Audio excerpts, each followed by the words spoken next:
I think when people visited, they were first awed by the beauty of it. Seeing 700,000 white flags fluttering in the wind, blanketing them all for 20 acres is a sight maybe no one has seen before. And so people were in awe of the beauty and yet immediately shocked because something so beautiful could represent something so horrifying.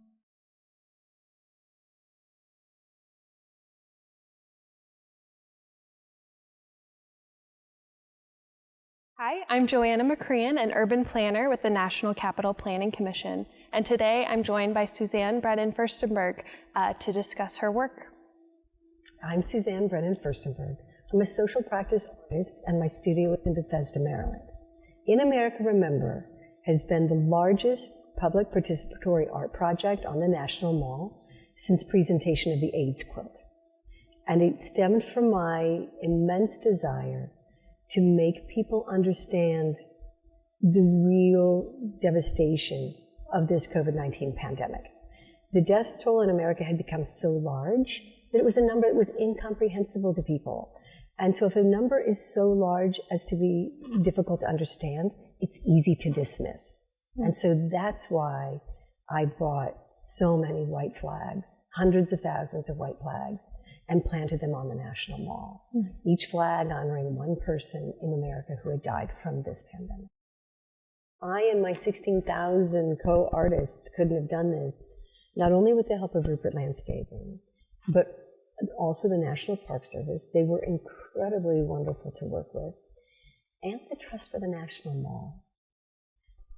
The leadership there came to the art installation outside of RFK, and having seen that, was incredibly supportive of bringing this art to the National Mall. So I can't say thank you enough to all those entities and to the Smithsonian. The Smithsonian has provided guidance throughout. Why did you choose the white flag to represent lives lost? Well, first I have to mention that this is the second iteration of this art.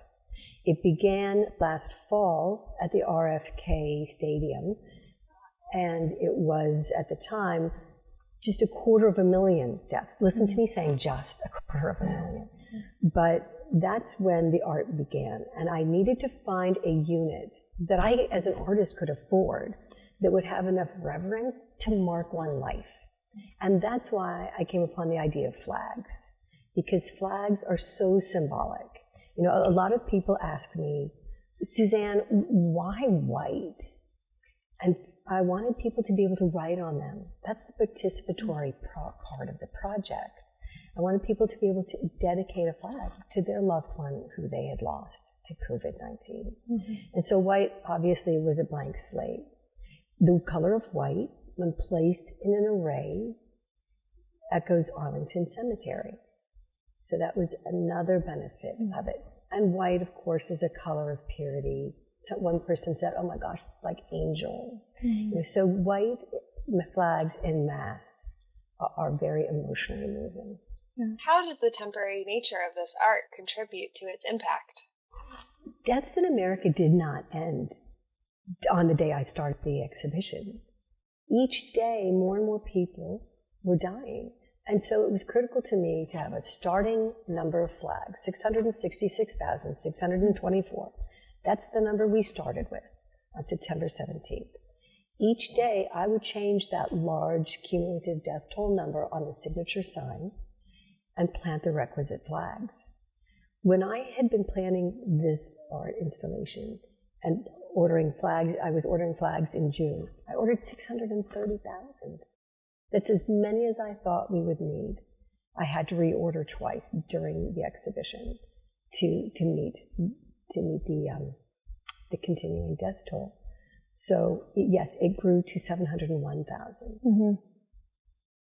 We added 35,000 flags during the course of 17 days. Gosh. And in fact, the highest daily death toll during that time was 10 times greater than my initial estimates. what is the role of temporary, and how does the experience differ? I think temporary art about the COVID-19 pandemic's experience has been critical because this is a slow motion mass casualty event, very much like AIDS was, if you will. 9/11 happened in a moment. It happened so quickly, and yet, in contrast, this is continuing. If we waited 10 years to do a memorial, it would be a vastly different memorial. What we needed in this time and in this space was art that would say, wait a minute, let's stop and reconsider what's going on here, and stop and recognize that these aren't numbers, these are people. As you mentioned, there were pieces of this you couldn't have predicted, but also that it seems like you did plan for. There were elements of that. I hadn't had that fall experience.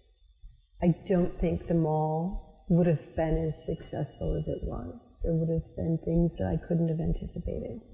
But having dealt with the public in the fall, I knew how important the benches were, for instance. People had to be able to sit with their, and we knew how important the wayfinding was, making sure that each of those, every single corner of a sector had to have a number so people could identify where they had planted that flag. So it's important. It's important to test materials. It's important to have trial runs, if you will, even if they feel like they're the real deal. They're the first. My materials testing lasted months. We created specialized flags just for this art installation on the mall. I worked with a film extruder and the flag manufacturers in South Carolina and Nebraska, respectively. And we created these specialized flags that would glisten in the sun, catch enough light, and reflective enough, and yet have a special matte finish so that they could easily be written on. We had to test them to make sure that the Sharpie would last, and then I had to do space testing. How far apart should they be? Last fall, they were planted 8 inches on center, and that was too close. On windy days or rainy days, the flags were 5 inches in length, and they would catch and stick together, and that didn't give each of them their own physical presence. So I had to do field testing and found that 12 inches apart was too wide. That would encourage people to walk in the sections, and that would have been disrespectful. So testing proved to me that they had to be 10 inches on center. I'm so glad we got to that. Yeah. That's a really great point. So design is just critical, and it takes a while to something as simple as a field of flags. There are a lot of considerations, and traffic flow was one of those. Making sure that people did not want to walk through the flags was really critical. So that's why the field testing had to be done. How are accessibility and inclusivity considered in the design? It was really important to me in designing this project that we make it accessible to everyone. There were 2 visitor experiences in reality happening in America, remember. First, it was for those people who could come and experience the art in person. They could come. We had reception tents ready with volunteers who would give them a flag to write, and of course the Sharpies, we made those available. And people had a choice. They could either take a Sharpie and a flag and dedicate the flag and then place it wherever they wanted to within the installation, or they could register their flag. We didn't just have this art happening in the physical space of the National Mall. Imagine all the people who wanted to participate but weren't honored with the resources, time, and money to be able to come to Washington, D.C. to participate. So we mirrored the art in the digital sphere. We established a website in americaflags.org, and we had a digital map, a digital layout of our physical layout of the flags. And so people could, first of all, send us in dedications, and we would have volunteers write out the flags for them. And then we would have those flags planted and geolocated so they would ultimately appear on the map, on the website. They were digitally planted in the art installation. What were the impacts of this participatory project? I think participatory art is more important than ever. People have a need to be heard, especially in times like this when words are falling on unlistening ears. And so to let people participate, it gives them a sense of their own dignity and of their own value. And at core, when you talk about whether it's racism or issues with ideology, at core it comes down to people wanting to be heard and people needing to carve out space and saying, I matter, I'm important. And so art that's participatory provides them their dignity, provides them their space, and validates their importance. As I say, I'm just the person who thought it up and got it to happen, but I have over 16,000 co-artists, because every person who came to this art installation and dedicated a flag, or every person who sent in a dedication request through the website, they are artists too, because every time somebody looked at a personalized flag as they were walking through those 700,000 flags, seeing that one flag brought them back into the immediacy of the grief. And I would caution people, I would say, take your time, look at one flag, imagine the concentric circles of grief that surround that flag. The family, the extended family, the neighbors, the workmates, the faith community if there is one, and the medical community that worked so valiantly to try to save that life. That's one flag. Now raise your gaze. Yeah. So I have over 16,000 people who helped me create this art. Was visitor experience heightened by the location on the National Mall? The National Mall is the most important stage in America, and thus the world. He said, do it justice. And I think that when we approach art on the National Mall, we really have to keep that in mind.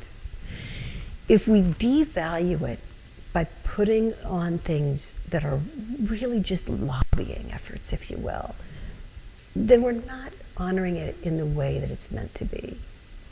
We need to use this space very carefully and with honor, and for everyone. On behalf of the National Capital Planning Commission, Suzanne, thank you so much for talking with us today.